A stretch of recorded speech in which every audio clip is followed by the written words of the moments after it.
Open the Geocode Addresses tool. Set the input table to NJ Walmarts.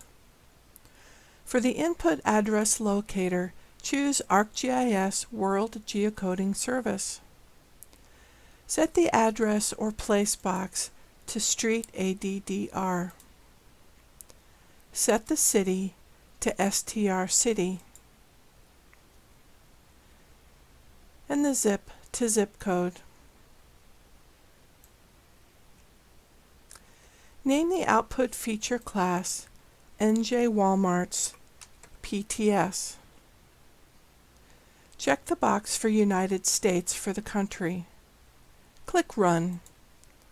It may take a few minutes to finish. Wait for it to display the new points on the map. Save the project.